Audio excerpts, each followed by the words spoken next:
I want to welcome you to the first of this year's Terry Lectures, Reality, Reason, and Action in and Beyond Chinese Medicine.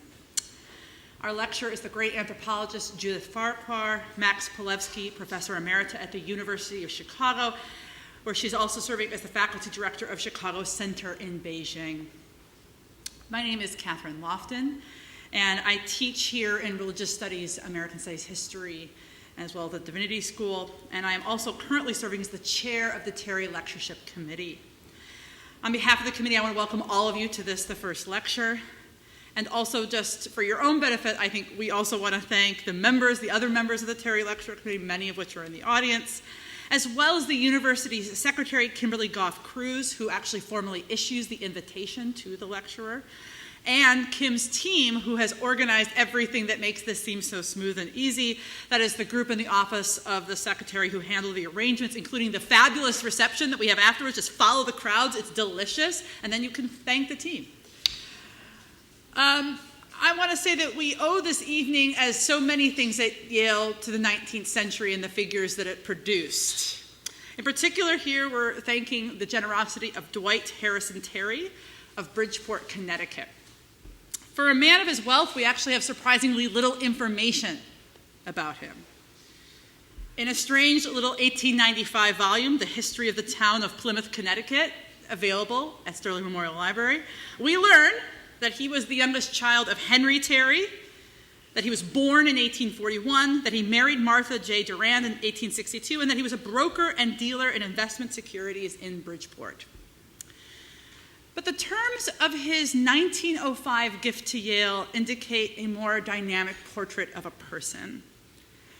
As a historian of religion, I find his words very moving to our time, as well as quite indicative of the 19th century moment that I think produced them. I'm going to be quoting at length from the indenture that makes possible our conversations today. So Terry looked for, this is his words, building of the truths of science and philosophy into the structure of a broadened and purified religion. So a good liberal Protestant of his very particular day, he confidently expected a continuing congruence between science and religion. To the end, again, his own language, the improvement of human conditions and the advancement of humanity in strength and excellence of character.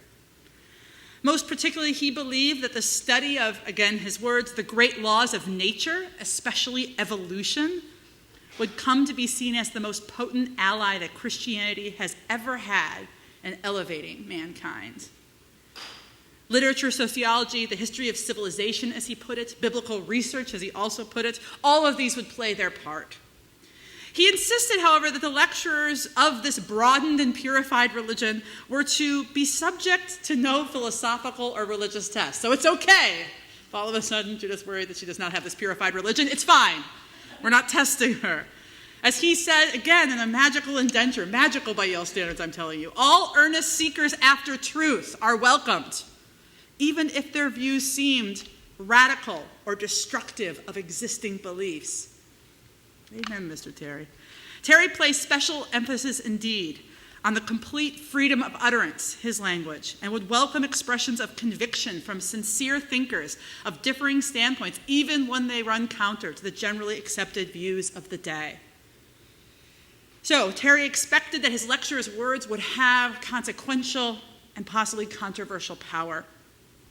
Essential to the Terry gift, accordingly, is the widespread dissemination of the lectures. We honor today, though, the good work of Yale University Press in publishing the lectures, and the lectures broadcast through Yale's portal on YouTube. So the introduction is that the next two lectures will focus on Judith Farquhar's distinguished work, and today I just want to place her, very simply, in the Terry lecture family tree. Lineages are very dangerous things in the study of religion. We talk perhaps too extensively about this, as I think in the history of anthropology.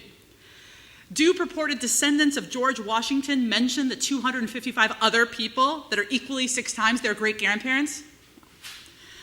Might Professor Farquhar want to be linked to all of the Terry lecturers equally? For example, there are 2 Nobel Prize winners. Maybe nice to be linked to them. Or the presidents of Harvard and Notre Dame. Maybe she does, maybe she doesn't. What about the physician who demonstrated the use of chloroform as anesthesia? or the sociologist who coined that terrible word, proactive. Maybe you want to be with them, maybe you don't. Certainly, Professor Farquhar has a precursor in Joseph Needham, lecturer in 1935. Needham would go on to produce many, many volumes that would come to be called Science and Civilization in China. But in 1935, that was decades off. When he was a Terry lecturer, he was just a pioneering biochemist. Better than to include her in the remarkable list of anthropologists. This is a veritable who's who of the discipline, and it is appropriate to place Judith Farquhar on this list. By my count, she is the 6th anthropologist Terry lecturer. She joins in this order: Peter Henry Buck, Margaret Mead, Lauren Elsley, Clifford Geertz, and most recently, Mary Douglas. We look forward to her words as she begins the 2017 Terry Lectures with the Myriad Things. Please join me in welcoming Judith Farquhar to Yale University.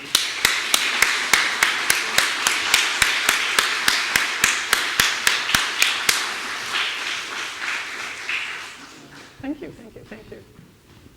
Thank you so much, Catherine. What a gracious and interesting introduction. In taking up questions of science and religion, knowledge and faith, even truth, beauty, and the good, I stand on the shoulders of giants, of course, including some who have offered Terry lectures in the past. I'm thinking first of Joseph Needham, actually, who spoke at Yale in 1935, as Catherine said, as a biochemist, vitalist, and almost religious organicist, at a time prior to his later engagement with China. I think also of John Dewey, the year before, pragmatist and educator, whose Terry lectures form a companion to William James's even earlier lectures in Boston. The James lectures, actually, not associated with Yale, I presume, supplied the quote above on the charms of philosophy. You'll hear echoes of his work throughout my talk. There are other Terry lecturers whose talks I've been reading lately as well.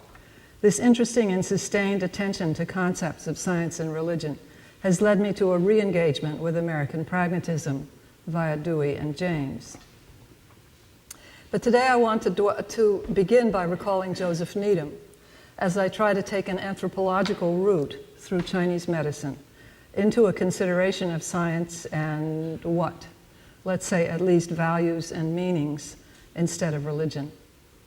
Joseph Needham was a contentious thinker. He was ahead of his times as a biochemist, even in his 30s, when he was one of the youngest scholars to deliver the Terry Lectures. As a scientist, he examined the fascinating topic of the morphogenesis of organisms. Think about that word, morphogenesis. I think this interest prefigured his turn to Chinese thought. Even etymologically, the idea of morphogenesis is eerily Asian. And as a historian of science in China, which is the path he took after the outbreak of the World War in East Asia, he was never more controversial than when he declared Chinese knowledge systems of the past to be science. Needham's massive multi-volume Science and Civilization in China project began to see the light of day from Cambridge University Press in the early 1950s. He was one among a mid-20th century cohort of marvelous historians and sociologists of science. I think of Robert Merton, George Sarton, John Desmond Bernal, Georges Canguilhem, Ludwig Fleck, Gaston Bachelard, and later Thomas Kuhn. The work of these men concatenated to relativize and historicize the truths of science by showing that rational and objective knowledge was contingent on the human work of producing and configuring facts. These historians showed that European and Western science was not just a progressive development from error to truth, from darkness to light, but that science had a history. In a variety of ways, they showed that the history of truth was not just a triumphal march forward toward ever more perfect representations of a single physical reality. In the comparative histories these men undertook, pre-modern physics, chemistry, astronomy, mathematics, and so forth in Europe could be shown to be analogous to parallel branches of knowledge and practice in historical East Asia.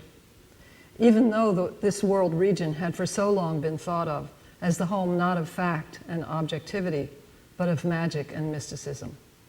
Indeed, in the comparisons Joseph Needham himself undertook, Chinese sciences sometimes came out looking more advanced as science than their European counterparts at the time.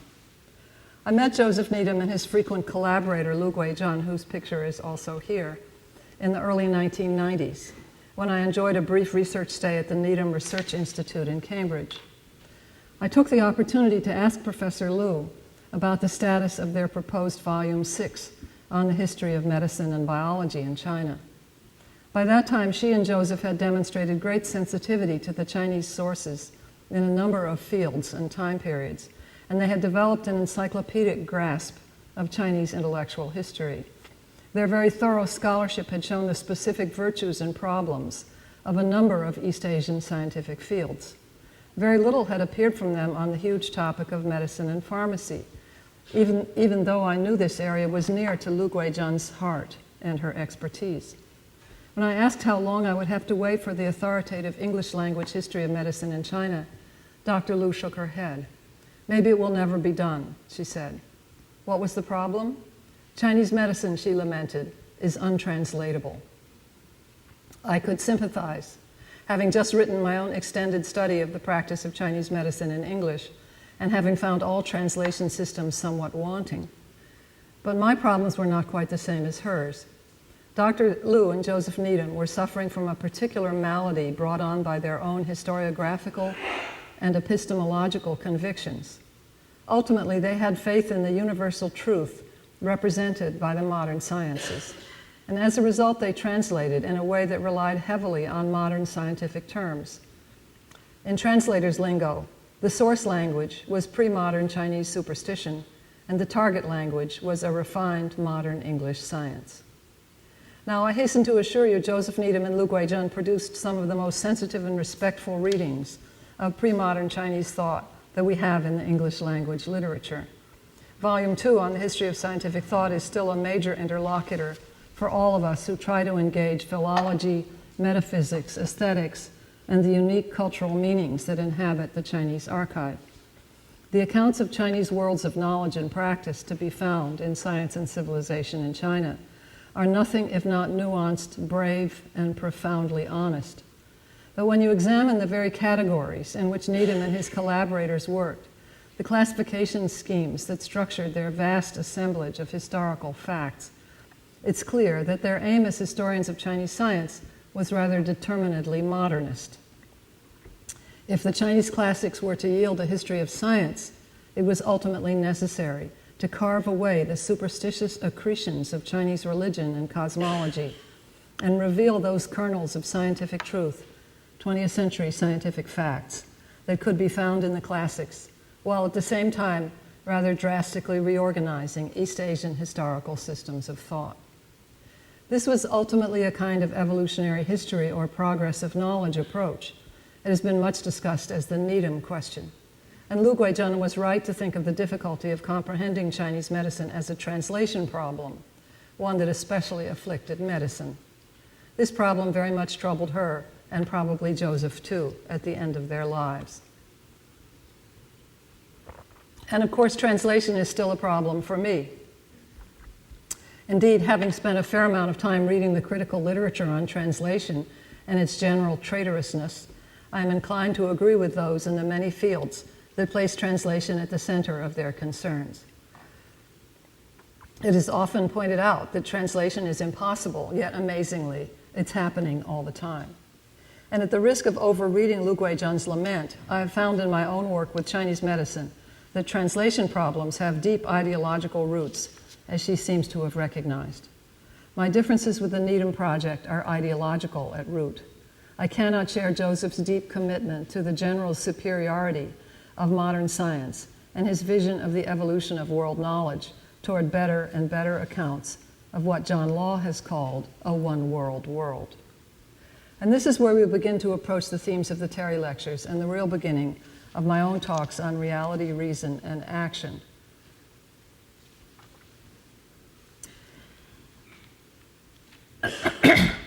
Or things, thought, and action.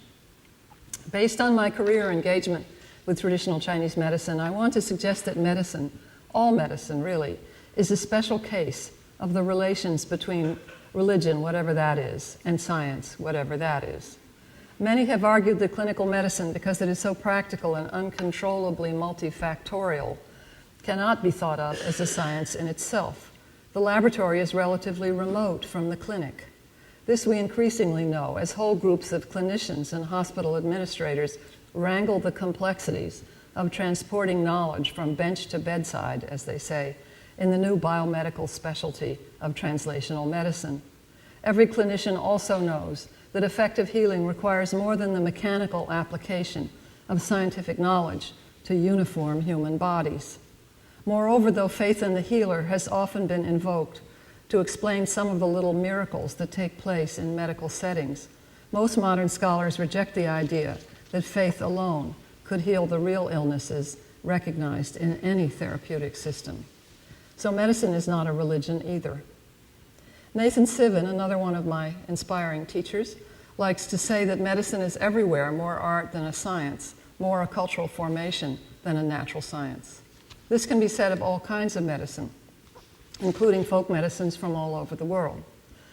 When I've tried this idea out on well-educated, scientifically inclined users of Western biomedicine in China, they have embraced the idea, no doubt thinking of the many uncertainties in play in even the most advanced clinical settings, and hoping that their doctors are not only aware of the latest science and using the best technology, but also and especially that they are perceptive, imaginative, and artful.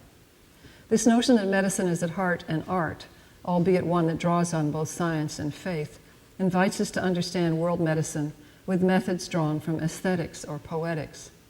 But I worry that such subtle approaches might trivialize a seldom beautiful but nevertheless deeply serious collective undertaking that addresses human suffering with the best tools at hand.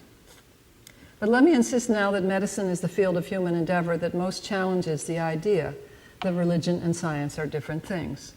As I was preparing this first lecture in August, I opened the morning paper to find an ad for a one-day university event in which a biologist from Brown is scheduled to deliver a lecture under the title, Religion versus Science, Forever in Conflict?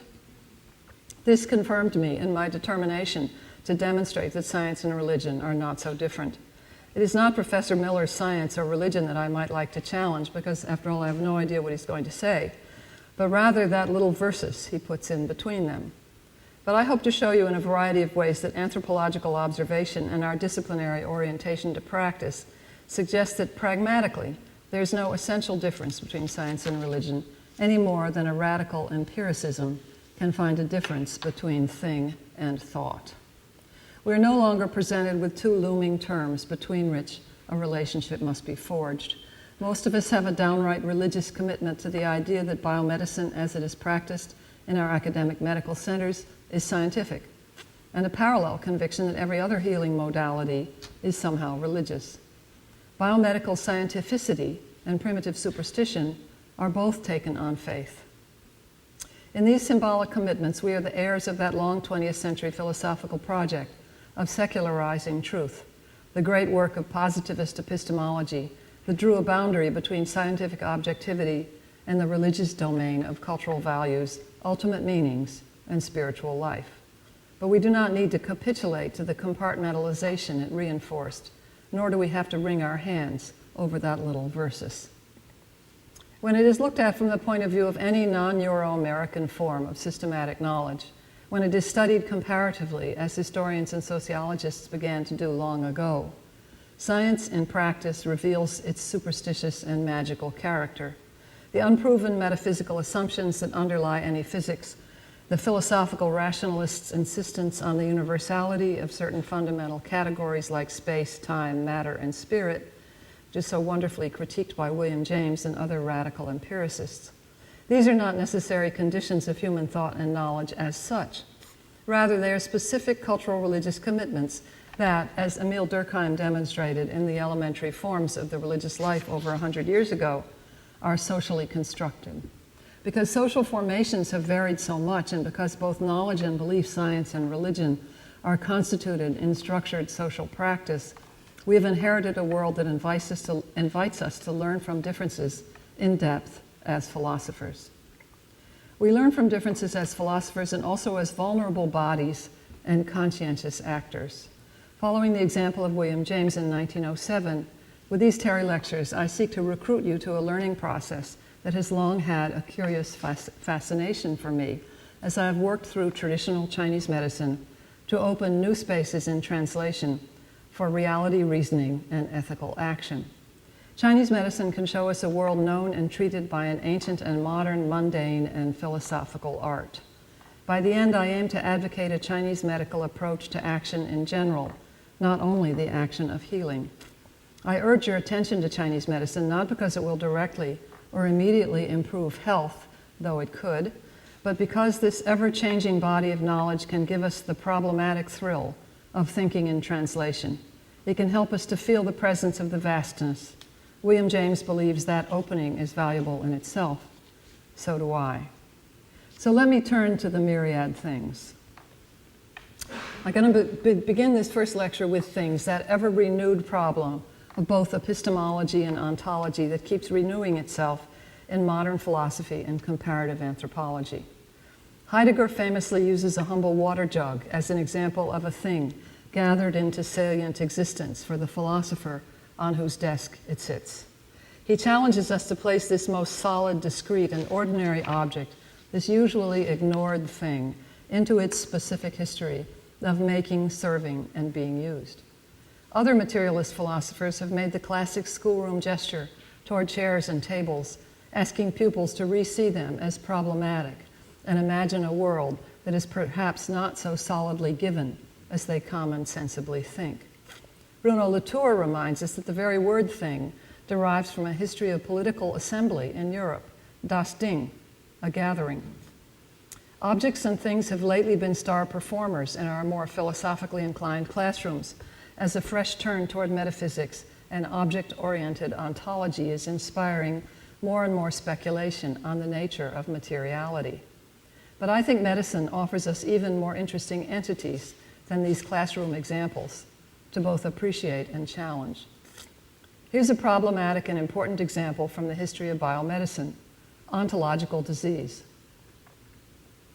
The identification, classification, and eradication of ontological diseases, especially infectious disease, are hallmark tasks of modern biomedicine. Disease in the 19th and 20th century became a kind of thing.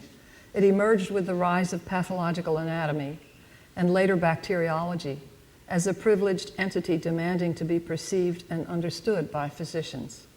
Yet, as Ludwig Fleck pointed out quite brilliantly in 1935, even a fairly well-understood disease like syphilis had to be painstakingly assembled by rather contentious thought collectives. Syphilis was put together in recognizable, diagnosable form as a convergence of symptoms, laboratory test results, and drug responsiveness. Even today, this disease is not definable through a reduction to presence or absence of a single bacterium, since many who are exposed to Treponema pallidum actually do not develop a case of the disease. Yet no one, least of all Fleck, challenges the reality of syphilis.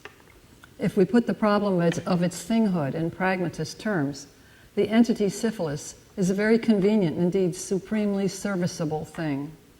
Diagnosed, it can be distinguished from the confusing discomforts of its human host and treated using an antibiotic like penicillin that seeks out the most vulnerable element in the assemblage, that is syphilis, that point of interruption being the bacterium. And this antibiotic is no respecter of persons. It works whether or not the sufferer has faith in it or even knows what sort of a thing it is. Syphilis is not just a figment of someone's imagination. Rather, it is an insistent interlocutor of human experts and refined pharmaceuticals in clinical settings. But the very actuality of ontological disease in biomedicine has been a problem for a modernizing and globalizing traditional Chinese medicine. This so-called traditional Chinese medicine, or TCM, is a field that analyzes physical disorders mostly without the use of those biomedical technologies that can visualize lesions or quantify microbial invaders hidden inside bodies. Chinese medicine acts on disease without collecting the kinds of objective information like white cell counts or PSI levels that is invisible to the naked eye but obtainable through microscopy, for example. Of course, these apparent gaps are problematic. caught up in an obsessive modernist Orientalism that insists on comparing China to the West, medical system to medical system, TCM can only appear as backwardness and lack. But practitioners of Chinese medicine are conversant with a huge literature recording hundreds and hundreds of years of notably effective healing techniques, healing experience, and most of them are not willing to see their knowledge as falling short or being entirely in error. Yet they must practice in a world where syphilis is an uncontestable thing, even though they have no history of diagnosing and treating syphilis as a discrete ontological disease. Let me step back a bit and talk about how the challenge of a biomedical ontology has been received in China. From at least the 1920s forward, there have been challenges by modernizers to what came to be thought of as the theory of Chinese medicine. Many argued that only the effective materia medica of the field should be retained in a modern health services system that should be relying on science and technology taken from the West. Materia medica, note, would have been imagined as a comfortably common sense collection of objects, each with certain active properties, good candidates for relatively simple addition into the pharmacopoeia of biomedicine. Meanwhile, the theory, all the putatively superstitious lore premised on Chinese medicine's body without organs, I take this term from Deleuze and Guattari, it's a very strange term, that all the putatively superstitious lore could safely be scuttled in the interest of building a truly modern and scientific China that could finally claim the same ontological character and the same collection of common sense objects as the rest of the scientific one world. Fortunately for the profession of Chinese medicine in China, this abolitionist position never fully succeeded.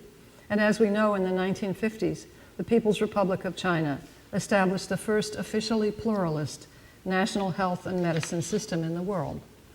In 1956, Mao Zedong declared traditional medicine in China to be a great treasure house and started to delineate a policy of expansion, modernization, institutionalization, and regulation of the field. The rapid growth of traditional medicine institutions in the 1950s and 1960s, and then again in the 1980s, returned a number of traditional practitioners to local and national prominence. These leaders formed curriculum committees, wrote textbooks and reference works, collected herbal prescriptions and case histories in the millions, and taught vast numbers of young healthcare workers how to think and heal with a newly systematized TCM. In the context of this medical revolution, what did TCM propose in place of biomedical things like syphilis disease? In other words, lacking technologies of diagnosis that could strip illness to its essentials for instant intervention, in the way penicillin can eradicate Treponema pallidum without worrying about all the other causal factors and conditions determining presence or absence of syphilis. How does TCM diagnose? Is there a medical nosology? How does TCM or the doctor give a name, an actionable name, to what is happening in the suffering body? These two biomedical hallmarks, the disease and the diagnosis, were under intensive discussion when I began my field research in a college of TCM in southern China in the early 1980s. I've written elsewhere about this Renaissance moment for the field in the 80s, so I'll not belabor the debates here. Instead, I'll explain the terms that came to stand in for disease and diagnosis as Chinese medicine developed in a tense relationship of contrast and resistance alongside the growth of modern biomedical knowledge and service delivery in China. Diagnosis, for example, is nicely translated in Chinese as 诊断学. 诊断学, a compound of examination and a cut or distinction. So, a good rendering of diagnosis, which etymologically is knowing apart. But mid-century Chinese medical thinkers could not be satisfied with that term, with all its association with taxonomies and nosologies of ontological diseases as a description of their own most crucial clinical practice. Instead, over a period of a few years of committee work among a fairly diverse collection of experts, they developed a methodological commitment to this approach, 辩证论治, pattern discernment and therapy determination. I analyzed this logical and practical formation at length in my first book, and this diagram is a very simplified version of the diagram around which the whole book turned. Many of my teachers in China felt that Bianzhong Lunzhi, as a practice of knowing illness and intervening in it, amounted to the essential or core technical virtue of their modern field. As a style of thought, this formation expressed their valued expertise and organized their attentiveness in the clinic. This was also a teachable technique that encapsulated the virtuoso skill of the experienced doctor. Why was the disease that is known apart by biomedicine replaced in this formation with pattern? What kind of an entity is a pattern? The Chinese word in use in the 1980s was zheng, or zhengho.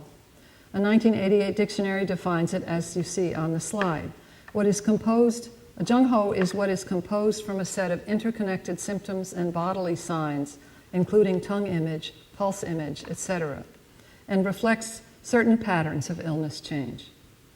Theorists, including some of those who compiled this dictionary, worked hard to regulate the relationship, both contrasting and overlapping, between disease and pattern. This job was as hard as finding the proper relationship between science and religion. Eventually, during this period of rapid change in knowledge and policies, the two terms, disease, jibing, and pattern, zhengho, were disciplined into a cooperative existence. Every case record was required to have a Western medicine diagnosis, disease diagnosis, and in clinics of Chinese medicine, doctors concentrated on supplementing this diagnosis with a carefully differentiated or discerned pattern. The result was that in TCM clinics, therapy could proceed on the basis of the pattern, not the diagnosis. But let's look more closely at what a pattern is. By way of this dictionary definition. First of all, it is composed, though the definition does not say by whom. But the ingredients of which it is composed suggest a particular agency, that of the doctor. These interconnected symptoms and bodily signs are all images, legible to the physician with his trained perception. Tongue image, pulse image, etc., are signs that are read from the surface of the body, and it is an essential part of this reading process, which is an organic use of the doctor's own senses of vision, touch, hearing, and so forth, to discover that these images form an interconnected set. But the set is not out there in wild nature as an ontological disease. Patterns come to the clinic one by one, expressed in the individual and idiosyncratic bodies of patients. This approach to pattern amounts to pattern recognition, seeing the thing in its integrity, but inseparably from its natural habitat of the particular human body. But the key thing that differentiates the expertly composed Chinese medical pattern from ontological disease is that it is not other than its inferred interrelated set of concrete relations. That is to say, unlike syphilis or cholera, it is not abstracted from the specific clinical situation. It is not thought to exist as a thing in the world, discrete and with fixed attributes awaiting our classification. Rather, like a constellation in which, William James says somewhere, the several stars might be rather surprised if they were told about it, to find themselves a representation of a human myth. The illness pattern's integrity derives entirely from what can be perceived from a human point of view. It is composed again and again in varying ways in the clinical encounter. It's no wonder that the great treasure house of Chinese medicine records thousands of names for zhengho. The pattern is a description of a configuration, not a single term for a discrete thing. A pattern is not for all that merely imaginary. It is still a very material thing, as Chinese theorists have argued and daily proved in their clinics. One of my old acquaintances in Guangzhou, for example, Deng Tietao, a real luminary in the Chinese field of TCM, worried that the biomedical entity of disease was overshadowing the Chinese notion of pattern. Though Deng wrote an incredibly useful handbook called TCM Diagnosis, using that term, 诊断学, displaying his practical commitment to a biomedical notion of knowing apart, he was also known as a pioneer of pattern discernment and therapy determination, that is, Bianzhong Lunzhi. He did not succumb willingly to the hegemony of a Western medicine object world. Indeed, not long after I first visited his clinic in the 1980s, he turned to doing research on the history of Chinese medicine. He seems to have decided that responsible clinical work could not proceed without careful attention to a classical past, and it needed to include respectful recording of a history that revealed plural, if partly lost, worlds. Another great thinker, Lu Guangxin, whose best philosophy was written during the Renaissance of the 1980s, insisted on speaking of the Zhenghe pattern as a thing. At the same time, he placed pattern in strong contrast to the biomedical disease that already dominated clinical case records in the 1980s. Lu explicitly affiliated himself with Maoist materialism and practice theory, but he was far from being a vulgar ontologist of the thing itself. The word he used for thing, for example, was thoroughly relational and emergent. What do I mean by this? The word he chose is duixiang, and translated literally, it means the image we face. It also means counterpart, target, even romantic partner or fiancé. Lu Guangxin has no trouble with the idea that an illness pattern, a pattern of disorder, can be treated as a discrete object. He has no problem with the acknowledgement either that this thing is composed in the practice of those who are able to recognize it as a pattern. In fact, he argues that the skilled healer must make certain limiting choices about what to see, what to read, what to note down. She must set priorities. It would be folly to see every manifestation of bodily life as symptomatic, much less as part of an interrelated set. So, difficult decisions must be made. Lu Guangxin writes about things in a Maoist sloganeering idiom that has a chip on its shoulder. This is highly entertaining, but he is deeply serious in talking about a radically different idea of a thing than a biomedical diagnostician of ontological diseases would be dealing with. Lu writes as if the duixiang might be a scandal, an unacceptable concept to modern bioscience and even to national health policy. Indeed, there was a joking comment current among intellectual and clinical leaders of TCM at the time. Western medicine, they would say, knows all about dead bodies, but Chinese medicine understands the life of bodies. It is as if they had been reading Foucault, and perhaps indirectly they had. Note that the word for anatomy in Chinese, jiaposhui, translates literally as dissection study, or the science based on opening up and separating. The concept is very closely related to the knowing apart of diagnosis. Older Chinese doctors, as discerners of processual patterns, readers of the images that faced them in clinics, saw little use for the kind of knowledge about bones, organs, and tissues that modern biomedicine had developed from its history of dissection and pathological anatomy. A heart or liver that can be cut from its embedding structures in the body and known as such, as a discrete and static object, is not a human or medical thing for them. Recall the pragmatic understanding of pattern that I gave you above. Patterns are actively composed from the signs of life. I'm sorry to bore you with repeating this, but it's pretty fundamental, I think. They are the symptoms of, from the signs of life or the symptoms of disorder. They make sense as moments in a process of living change. Theorists like Lu Guangxin and the authors of basic theory of TCM textbooks in the 1980s and after, as they contrasted the Zheng or Zhenghe pattern with the ontological disease, were mounting a principled resistance to a scientific assault on their very bodies. They were skilled, knowing subjects who had learned through much hardship and drawing on the effective experience of their forebears and teachers to discern the patterns of pathology presented by actual living patients under very real material conditions. They could learn anatomy, and younger doctors do today, but they couldn't see much use for it. But let's reflect for a moment more. I want to talk about visceral systems imagery now, so let's start by reflecting on the disembedded anatomical organ, cut free and held in the hands of the dissecting pathologist or the transplant surgeon. This heart or kidney is certainly an objective thing. It has borders, attributes, a structure.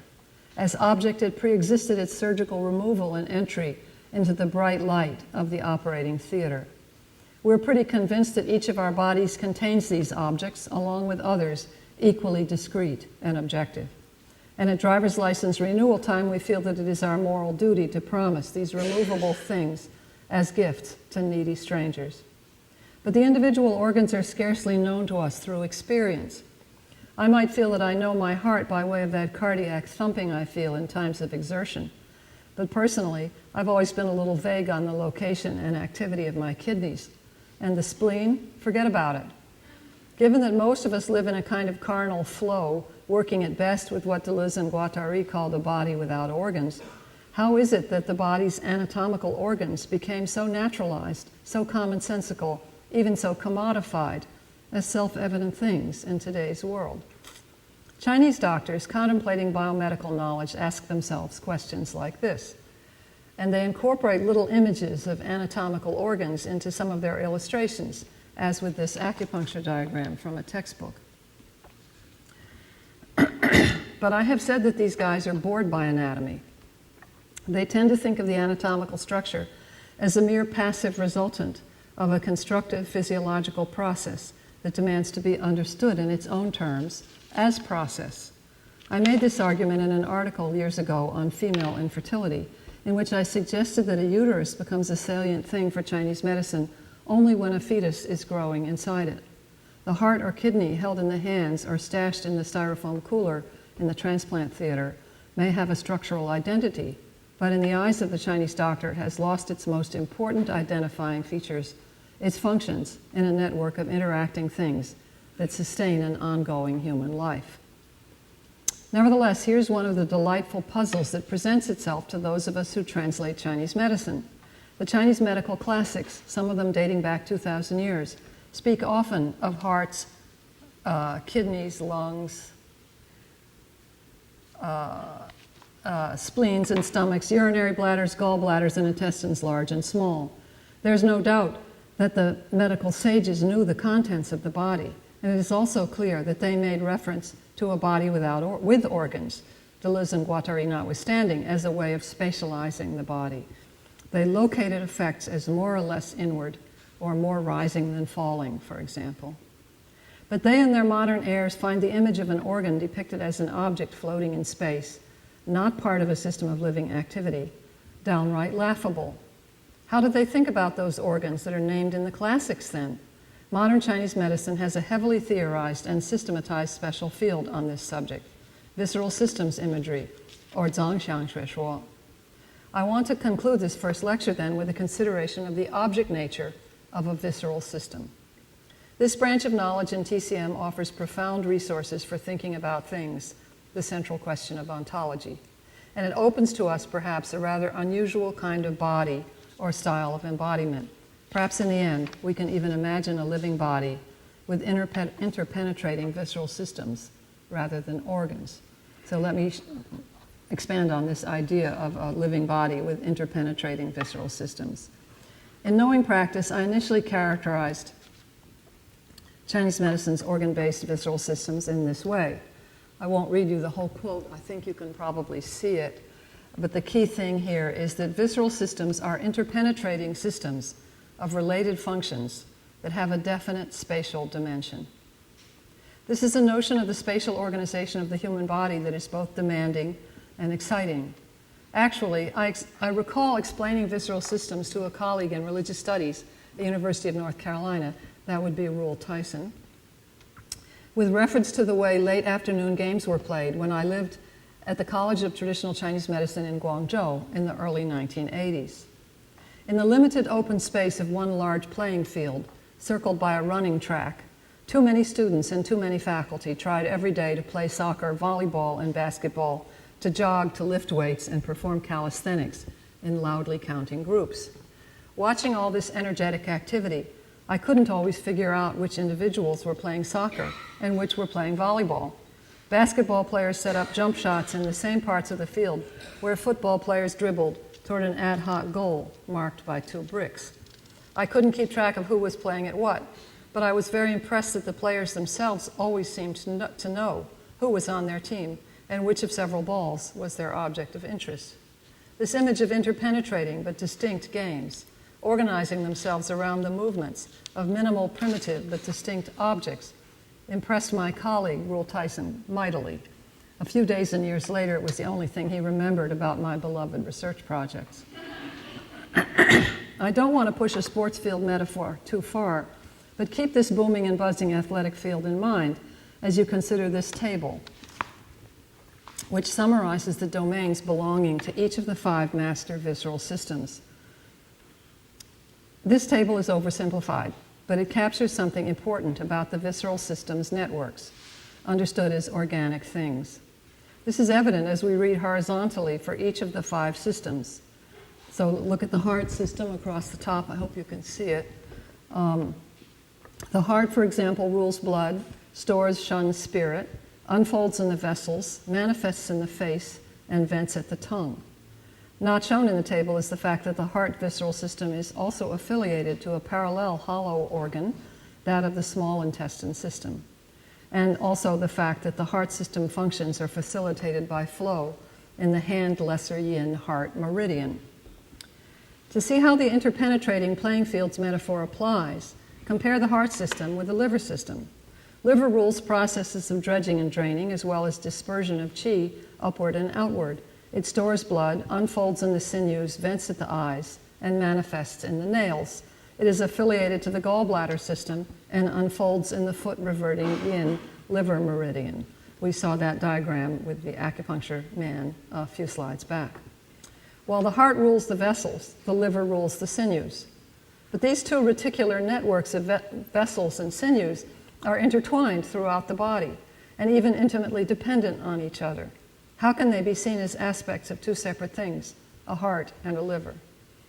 Moreover, what's the difference in practice between ruling blood, that's what the heart does, and storing blood, that's what the liver does?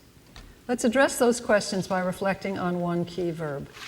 As a translation of Chinese medicine into English, as a translator of Chinese medicine into English, I've always been intrigued and challenged by the forms of activity, the verbs that are of interest to the clinician.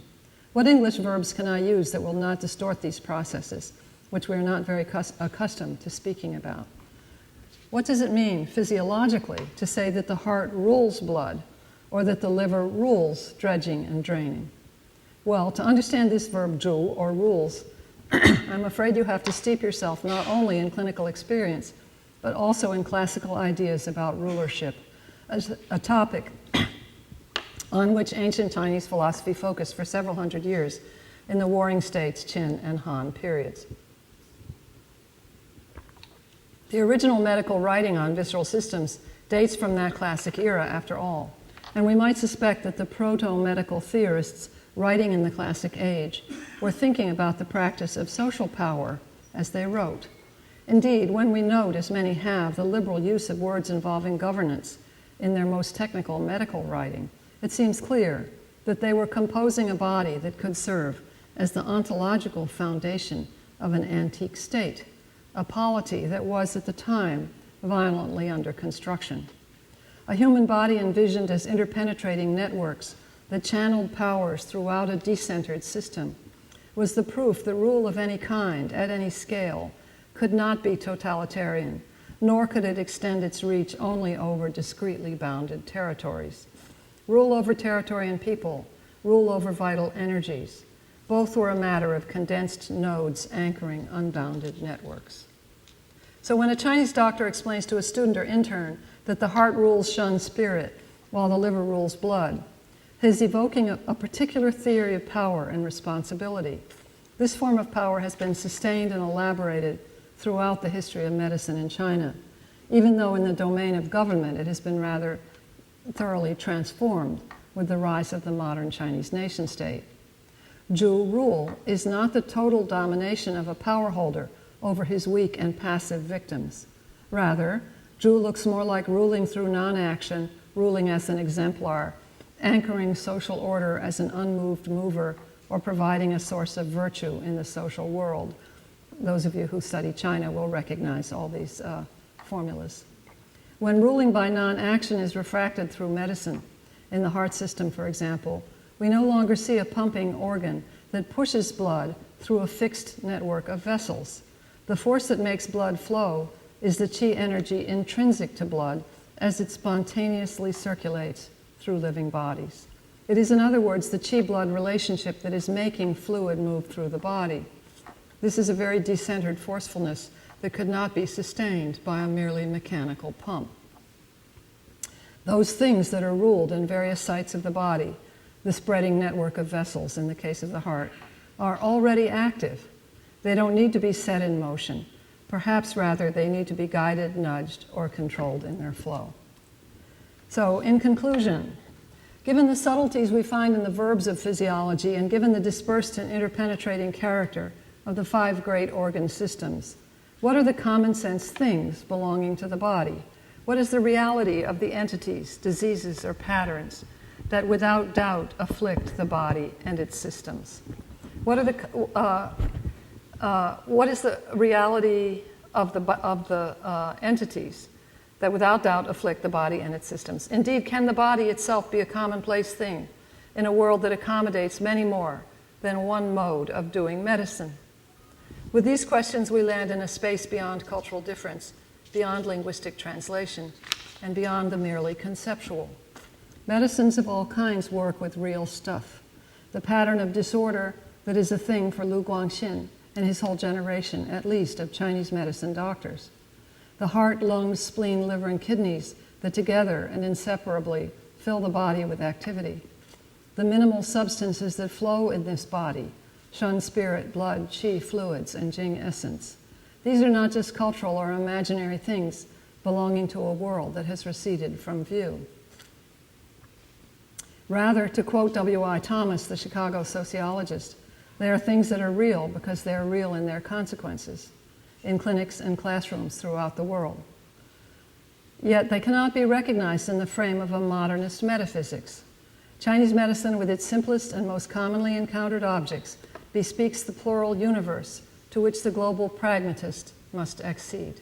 In the next 2 lectures, I'll consider how it's possible to think and act in a universe where so many of the objects present at hand for the Chinese doctor are ever under construction, under particular historical conditions, but no less real for all that. So.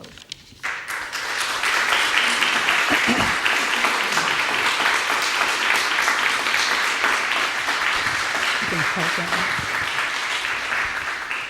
Thank you so much. There's so much to talk about. We have 2 microphones, and what we ask is that people line up and identify themselves. I'm going to ask the first question. I think that privilege. But please line up, identify yourself, and focus on a question more than a long comment, because we have a reception for comments and a long conversation.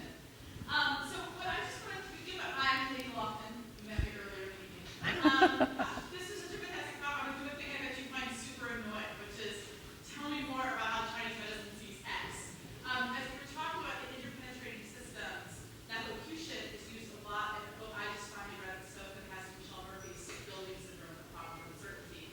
And she talks at length about what produces medical problems and just a lot of question the environment.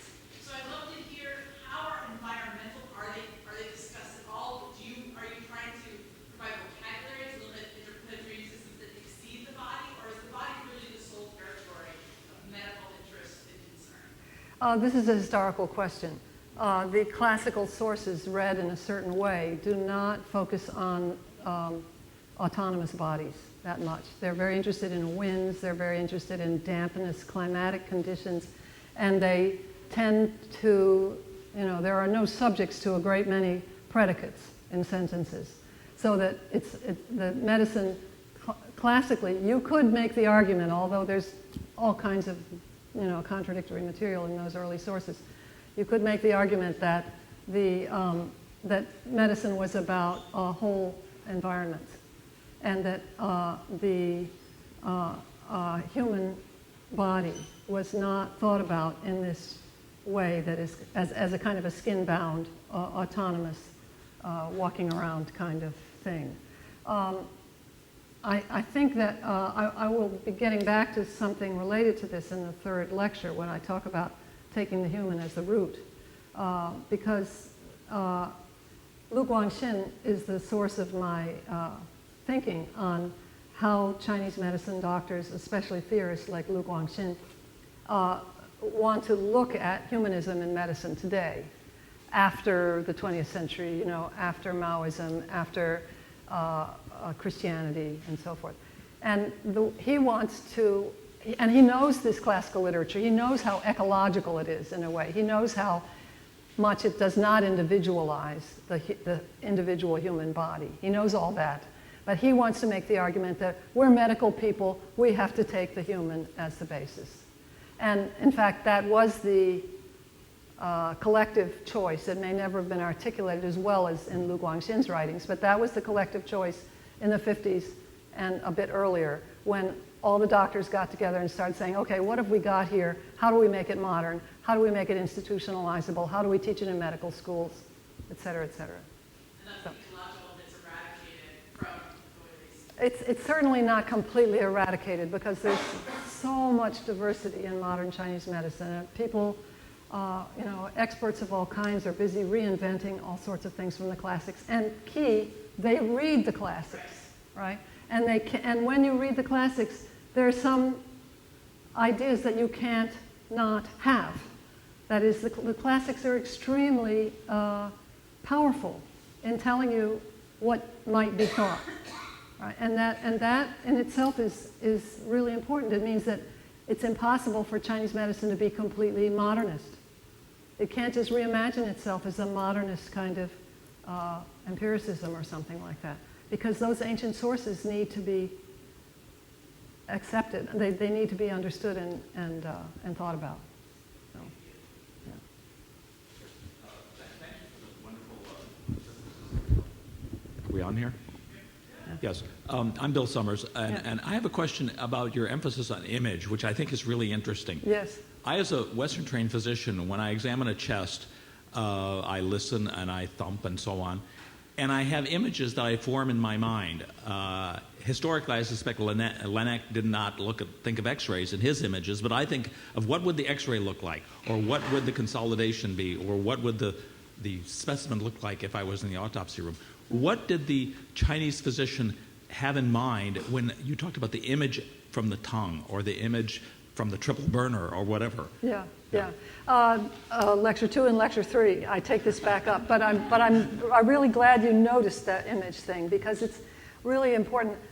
One thing I'm not doing in these lectures is going back to cosmogony, which is an ancient system of explaining how the 10,000 things, the myriad things came into existence.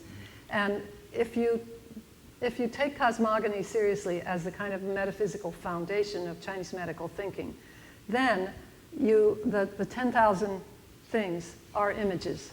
They're images, they come out and face us. They come out from an invisible generative process of nature or the way. Okay, and so the doctor's job as an expert, this is not everybody's job, this is the doctor's job, is to infer closer to sources, to work his way closer to the sources, the dynamic sources of the things, right, in the logic of his diagnosis. So, and that's quite like what a lot of clinicians do, right? And so that's one reason I think that, and it's a point I made in the first book and will be making again here, is that any medicine needs to read surfaces. But there's a kind of ideological commitment in biomedicine to getting past the superficial surfaces and finding that inward lesion or that inward, the anatomical anomaly that might be causing the microbe, right, that might be causing these images to appear. Chinese medicine doesn't have that option, but they infer like crazy. They're trying to get back to the dynamic sources, which they think of as being internal to the body in a modernist version. But they, and their whole archive, their whole training teaches them how to infer correctly. Thank you. Does that make sense? Yes, yes. Okay, well, stay tuned. Yes, Yeah. yeah. Okay. Thank you. My question is, what role, if any, does food and diet play in clinical practice of Chinese medicine? Chinese doctors today don't give a lot of advice about food, although there is a specialty in nutritional medicine, and certainly there... In TCM. Yeah. In TCM, there is a TCM specialty in nutritional medicine, and there are increasingly, because of the global anxiety about food and diet, there are clinics, specialized clinics that you can go to. But TCM has been very good at work on digestive disorders. And so that they have tended to presume, doctors, modern doctors anyway, the ones I know, tend to presume that they know what people eat, and they know when things are going wrong with the digestion, right? And they have medicines, which are on a continuum with food, actually. This is constantly inserted. This is a yao shi tong yuan. Medicine and food are of the same source, right? So they have medicines that can interfere with digestive disorders and reorder digestion. So they're thinking more like modern non-ecological clinicians about it these days. But I think that there was not that much about, apart from medicinal foods, about which there's a huge literature, there wasn't a whole lot about pathological eating, right, in the archive, in the classic sources. The reason I'm asking this is that in Ayurveda and what is called Unani medicine in South Asia, patient rarely leaves the healer's office without being told what nutritional to eat. advice. It's considered as important, at least as important as the medicine itself. Well, this is increasingly the case in China, but it's a different history in India, I think. Sure. Hi, thank you. I'm James Van Pelt from the Divinity School. 55 years ago, the Terry lecturer was Michael Polanyi, and his topic was tacit knowing, and which is knowing that cannot be expressed and articulated by language. And one of his primary examples was X-rays, that to learn to read an X-ray, you can't be taught. You have to just do it and do it and do it, and finally it dawns on you. I thought about that in relation to the way that Chinese medicine includes diagnosing by odor. And there's a famous case of a fellow who visits a Western heart clinic and diagnoses from the urine of the patient. So I'm just wondering, to what extent does tacit knowing, in that sense, play into Chinese medicine and having to learn by doing as opposed to by being taught? Well, as I recall Polanyi's argument, tacit knowing plays into everything. And so one can't say that there's a culture which has not benefited from all kinds of systems of tacit knowing. But I've got a parallel example for you, which is, wait a second, now I'm forgetting what my parallel example is. Shigehisa Kuriyama, who has written a wonderful book about Chinese and Greek medicine, has a little obscure article about anatomy being introduced, Dutch anatomy being introduced to Japan. And now we've always presumed, or at least the classical historiography of medicine has presumed, that when anatomists started opening bodies and seeing what was there, that they understood the body in an entirely new way. It was a simple act of vision, right, to open the bodies and look, right?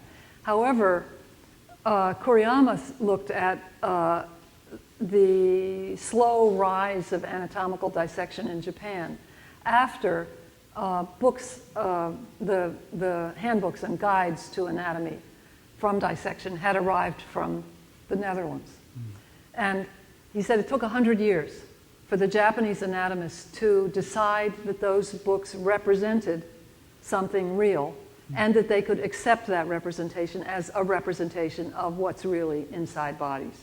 They needed to train themselves to read the representation toward the body and to then read the body in the way that an anatomist would.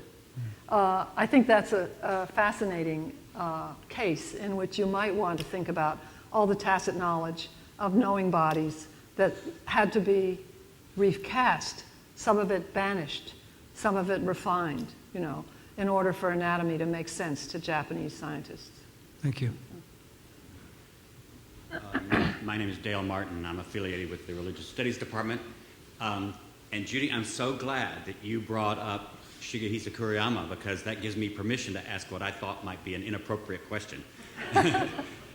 but I guess to say Judy and I got to know each other when I was teaching at Duke, and she was at UNC Chapel Hill, and I was working on ancient Greek medicine, and she was working on classical Chinese medicine, and we found we had so much in common because of that. And that's 25 years ago or so, and I wanted to ask you, both for information and for your opinion, because I haven't read G.E.R. Lloyd or Kuriyama since then, basically. I wanted to ask you if you could comment on these similarities, that the comparison of Chinese medicine and classical Greek medicine. Have these been successful comparisons? What do you think of them? And has there been much progress made in the last 25 years in that? Actually, it's been quite a while since I've looked at the work of G.E.R. Lloyd and Nathan Sivan, which is an extended dialogue that the two of them sustained about comparing and contrasting Greek medicine, Greek science, and Chinese science of the same period.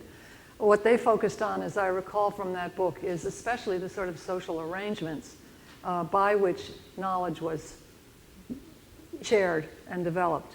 And they argued that with the disputatious climate of the agora in Hellenistic traditions, that I'm going to be messing this up. I'm a little self-conscious about this. That there was all kinds of skepticism developed about the things of the body and about diseases and so forth. And the philosophers, the scientists, the Aristotelians, didn't help that much with medicine. It took, as you know perfectly well, it took Galen and the Arabs to sustain a working medicine with a rather different philosophical foundation. Even so, we'll have to talk about this, but I think that the Galenic tradition was still committed to a different kind of materiality than the Chinese classical tradition, which was a materiality of practice and process. That's would be my argument. And there are a lot of people who are making this comparison, but apart from Lloyd and Sivan, I don't think they're being subtle enough about the ontological questions, about the nature of the things, the materiality at issue. That's one reason I spend so much time on things today. Let's let this be the last question. Thank you for a fascinating introduction. I'm Jean Thompson Black, and it's a fascinating introduction for me because I don't have a lot of background in this area. So my question is, in that slide where you had the organ systems, where do the reproductive organs situate? Trivial. And the brain's pretty trivial too. okay. But along with that, are there reflections on gender and, differences in gender in the practice of Chinese medicine? Very little in the classical tradition, because women and men aren't thought to be that different. And the surface genitals, for example, are of no interest at all. What's interesting is the kinds of processes that are underlying them and making them do what they do. There is a little organ, which I would have had to have made that table much more complex to include it in parallel with other things, called the gate of life, which is supposed to be located between the kidneys. And the gate of life is in charge both of reproduction, desire, will, and all kinds of fluid control systems and kidney system function. So the kidney system, which was up there, has a certain relationship to the gate of life. Now, there was gynecology and obstetrics. It mostly wasn't in the classical works. In fact, I'll just tell you a little story if I have a minute. Some years ago, I was watching a TV serial. They have these wonderful, wonderful historical soap operas on TV in China. I was in China. I was watching this TV serial about the guy who had been the compiler of the Siku Chuan Shu, the all knowledge in 4 books, massive project in the early 18th century, which was supposed to have all knowledge in all the books. And you can find the Siku Chuan Shu in the Yale Library, and it will take up part of a room. So I was this wonderful story about the life of the editor of the Sikuchuanshu, and this editor was the foster parent of a concubine of the emperor, she was an illegal concubine, so she had to live in the editor's house, not in the palace. All right, she's pregnant by the emperor. Time comes for her to deliver, and there's nobody in the house but a bunch of 16-year-old girls and these male editors, right? So she's going into labor, and they're running around like chickens with their heads cut off. This is on TV. I'm watching this at home on my couch. And they're saying, well, let's find the obstetrics in the Sikuchuanshu, we've got to be here somewhere. And I'm yelling at the TV, no, it's not. It's not there. It's not there. But there are some, in fact, a graduate of Yale, Ili Wu, is working on, has a wonderful book on women's medicine in the history of China. And Charlotte Firth has also published on women's medicine in the history of China. But they had to go to some sort of off-canon sources to find that material. Okay, thank you. Please join me in thanking Judith Farquhar for such a great first talk.